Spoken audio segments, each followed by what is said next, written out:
Goeiedag almal, wees gegroet in die wonderlike naam van Jesus op hierdie geseënde donderdagoggend, en dit is vir my so 'n voorreg om hierdie dag saam met julle te kan begin met 'n woord van die Here af. En ek wil net vandag vir jou sê, my boetie en sissa, jy gaan dalk miskien deur 'n tyd wat jy voel, die Here het jou verlaat. Jy voel dalk miskien, wat is dit nog werd om hier op aarde te wees? Maar kan ek vandag vir jou bemoedig en vir jou sê, God is nie klaar met jou nie. Ja, jy het reg gehoor, God is nie klaar met jou nie. Die feit dat jy nog asemhaal, kind van God, die feit dat jy vanoggend opgestaan het, kind van God, wys net, God is besig in jou lewe, God werk in jou lewe, hy is besig, soos wat nie een van ons sal verstaan, dat God werk in ons lewens nie. En ek wil hê jy moet aan hierdie vers vashou, wanneer God werk, wie kan hom keer?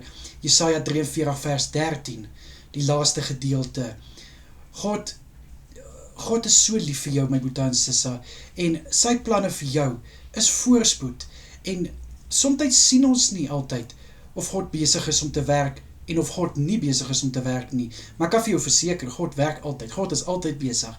Agter die skerms van jou lewe is God besig. Jy sien dit miskien nie nou nie, maar jy gaan dit binnekort sien, en dan gaan jy besef, dat hierdie seisoen waardeur jy gegaan het, hierdie tyd, wat vir jou voel asof die Here jou verlaat het, jy gaan besef, maar eintlik was God besig om my voor te berei vir dit wat nou aangebreek het. God was besig om te werk, God was besig om my te rig, en jy gaan 'n getuienis lewer. My boetie en sissa, ek weet dit sommer, jy gaan 'n getuienis lewer, soos wat net jy alleen kan. So ek wil vir jou aanmoedig, hou aan om op God te vertrou, hou aan vashou aan jou geloof, moenie nou vir God los nie, want jy is so naby aan 'n deurbraak in jou lewe, jy is so naby om oor daai drempel te stap na 'n nuwe seisoen in jou lewe.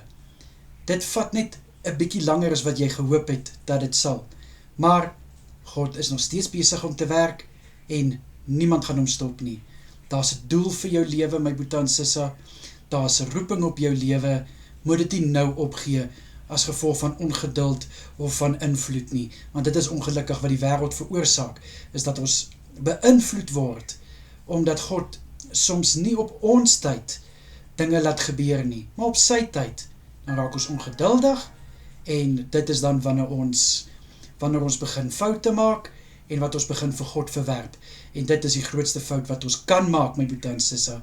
So weer eens bemoedig ek vir jou, hou aan, vashou aan jou geloof, hou aan God vertrou, en ek waarborg vir jou, dat jy gaan getuig van hierdie seisoen, wat dalk nou miskien 'n winterseisoen is, 'n seisoen wat jy wonder, waar's God?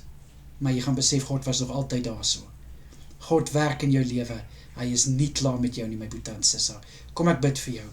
Vader, ek bid vir hierdie kosbare boetie en sissa van my. Here, ek bid dat hulle sal weet, dat hierdie woord vir hulle sal bemoedig, U is besig om te werk in hulle lewe, U is besig om iets niets in hulle lewe te laat geskied. Liewe Here, ek bid dat ons U sal volkome vertrou, waarmee U besig is in ons lewens. Vat ons lewens, Here, en laat U wil geskied, in Jesus Christus naam. Amen en amen. Julle moet 'n wonderlike dag verder hê. Kyk mooi na julleself en wees geseënd. Totsiens julle.